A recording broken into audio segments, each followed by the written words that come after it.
ሰላም እንዴት ናችሁ? ውዶቼ ማሮቼ፣ ለዚህ ቻናል አዲስ የሆናችሁ ሰብስክራይብ አድርጉ ጋይስ። ሰብስክራይብ ሳታደርጉ አትዩኝ። እናንተ ምንድነው ሰብስክራይብ ሳታደርጉ የምታዩኝ? ግን በሰላም ነው። ሰብስክራይብ አድርጉ። ምን ችግር አለው? አይከፈልበት። አዎ ሰዓት ይቁጠርልኝ። ይኸው ከኩሽና ሆኜ ነው የምመጣላችሁ። ምን አስባችሁ ነው? እንደ ሰው ተኳኩዬ ስግጥግጥ ብዬ አይደለም የምመጣላችሁ። እንዴ ምን አስባችሁ ነው? እና ሰብስክራይብ አድርጉ። እሺ እኔ ምርጦች ምርጦች እና ዛሬ ሀሜት ነው ይሄ። ሀሜት አይደለም አስተያየት ልሰጥ ነው ማለት ነው። ምንድነው ሀሜት ስለምትሉ ማለት ነው። እና እንግዲህ እኛ ከመዳም ኩሽና ተቀምጠን መቼም አናግባምና ማለት ነው። ማን አገባ ማን ወለደ ማን አረግዝን የኛ ስራ በቃ እከሌትና እከሌ ይጋቡ ብለናል ነው የኛ ስራ ይሄ ነው። ከዚህ ውጭ ግን ከመዳም ኩሽና የሚያስወጣን የለም።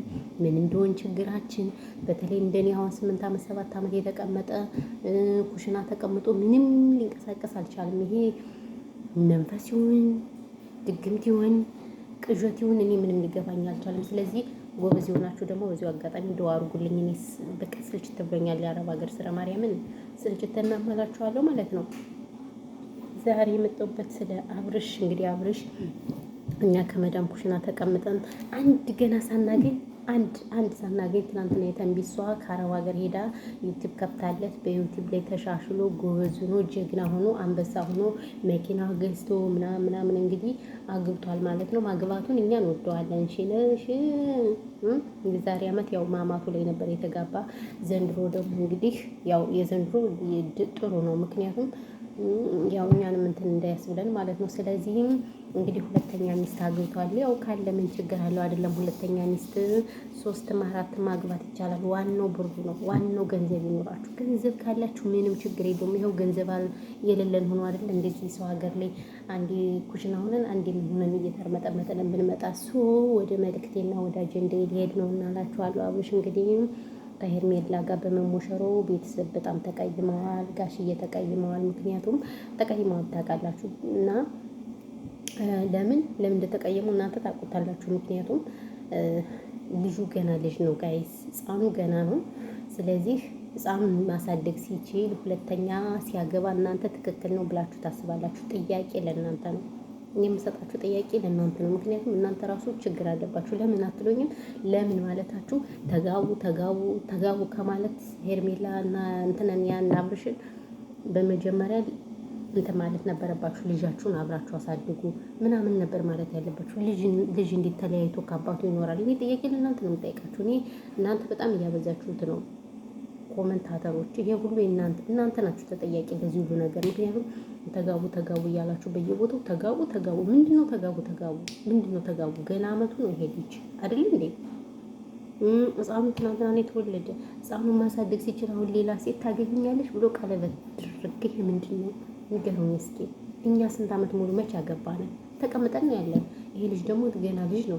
ስለዚህ በዚህ እድሜው እንግዲህ በማግባቱ አባቱ ተቀይመዋል። ሁሉም ቤተሰብ ጀስት ኤፍሬም ራሱ ተቀይመዋል። ወንድምየው ማለት ነው እንደተቀየመ ታውቃላችሁ። እና ለዛ ስለሆነ ነው እሱ ቪዲዮ የማይሰራው። እንግዲህ ምናልባት ጋሽዬ ሸገር ሊመጡ ይችላሉ። እሱን ደግሞ የምናየው ይሆናል ማለት ነው በሂደት እና በጣም ተቀይመውታል። የሰራው ስራ ጥሩ አይደለም። አብርሽ የሰራው ስራ ኸይር አይደለም። እና አባትየው በጣም ነው ያዘኑት። ለምን እንደዚህ መሆን የለበትም። አሁንማ ተውት በቃ። አይመጡ ምን አይሉ ሸገር ራሱ አይመጡም። ለምን በቃ አቃታቸው። ከአሁን በፊት ታውቃላችሁ ከነዳኒ ጋር ስንት ነገር እየሆነ መተው ትራንስፖርት እየከፈሉ ምናምን እያስታረቁ ይሄዳሉ። አሁን ግን በቃ ስልችት ሲላቸው ቅርት ብለው ግን የዋዘናቸውን ተናግረዋል በስልክ ማለት ነው። ስለዚህ አብርሽ የሰራው ስራ ጥሩ አይደለም ነው የምለው፣ እንደኔ ማለት ነው። ለምን ልጁ ማሳደግ ነበረበት። እችኛዋን ጥሎ ሌላ ማግባቱ ጥሩ አይደለም። እንግዲህ ያው ሩታን ሌላ ወንድ ይዛ ልትመጣ ትችላለች፣ አይታወቅም። እንግዲህ እኛም አለን ከስር እየተከታተልን እንግዲህ አጀንዳውን የምናቀብላችሁ ይሆናል። እሺ ከስር እንቀመጥና ማለት ነው በቃ አጀንዳችን እናራግባለን። ምን እንሆን? እኛስ ኩሽና ተቀምጠን ስንት ሀሳብ አለብን መሰላችሁ? እኛ ራሱ እናንተ ስንት የሚያጨናንቀን ነገር አለ ብታዩ።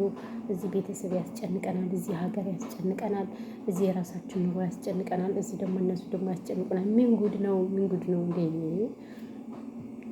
ጉድ ነው? እንዴት ነው ስታዩ? እኛ ረጀው መስላለሁ። ጋይስ አያችሁት ፊቴ ምን እንደሚመስል ማዲያ ይሁት ማዲያት የማዲያት ወይኔ በላቸው ወይኔ በላቸው እና እላችኋለሁ። እንግዲህ ማዲያት ደግሞ ስለ ማዲያት አንዳንድ ልጆች እያወራችሁ እንደምን አትጠቀሚ ማክስ ምናምን ገለመሌ ትሉኛላችሁ። አይለቅማ እንጂ ቢለቅ እኮ ችግር የለውም። በብር ቢሆንም እገዛለሁ። ሳሙና ጥሩ ነው ይሉኛል። ሳሙና እገዛለሁ። በፊት አይዳ ሳሙና ትሉት ምን ትሉት ሁሉም አንድ አይነት ነው። ምንም መልቀቅ አልቻለም ማለት ነው። ስለዚህ ፈጣሪ ባለው ጊዜ ይለቃል ነው የምላችሁ። ሌላ ምን ልበላችሁ? ምን ወሬ ላወራችሁ እናንተ? አዲስ አጀንዳ ምን አዲስ አጀንዳ አለ? ወይኔ አዲስ አጀንዳ እና እንደዛ ነው እላችኋለሁ ቤተሰቦቼ። በተረፈ ግን እንዴት ይዟችኋል? ሁሏችሁ ወይና ነው አለን። በተረፈ ይሄን ያህል ካወራኋችሁ ይበቃችኋል። ዝናብ እየጣለ ነው እኛ ጋር ዝናብ እየጣለ ብታዩት ቤቱ አይታያችሁም። ብታይ ቤታቸው ያፈሳል ምናምን ነገር ዝናብ በዝናብ ሆኜላችኋለሁ። ቤቱ ራሱ ምናምን ጣራቸው በቅስማም የዚህ ቤት ጣራ ማለት ነው ስብርብርብር ያለ ነው። የሚገርማችሁ ነገር ማለት ነው። እንደዛ ስለሆነ ዝናብ በጣም የሚጥለው እና ዝናብ እየጣለ ስለሆነ እያፈሰሰ ነው ብታዩት። ኩሽናቸውን ራሱ መቼ እንደሚያስፈርሱ አላውቅም። እኔ ኢትዮጵያን እኛን የመች ኩሽናቸውን ሲያስፈርሱት እውነት ለመናገር በጣም ነው ኩሽናቸው የኔውን ብዙ ኩሽናዎች አሉ። በጣም ምርጥ ኩሽናዎች ማለት ነው። እዚህ ግን ይሄ ጣራው ወይኔ በላቸው። ታቹ ጥሩ ነው። ጣራው ግን በጣም እንደሚለው ያስጠላ። የተራቀሰ ነው ጣራቸው ማለት ነው። ማንኛውም ችግር የለውም። እኔ ምን አገባኝ? ገጧጥየው ለሚሄደው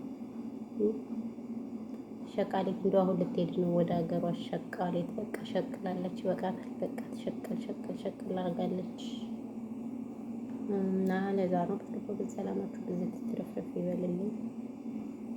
ቴንኪው። ይበቃኛል። ይሄን ያልካወራው ይበቃችኋል።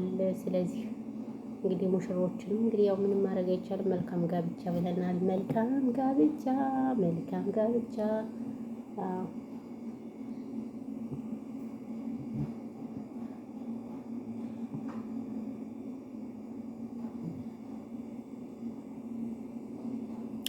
እና ውዶች ሰላማችሁ ይብዛ።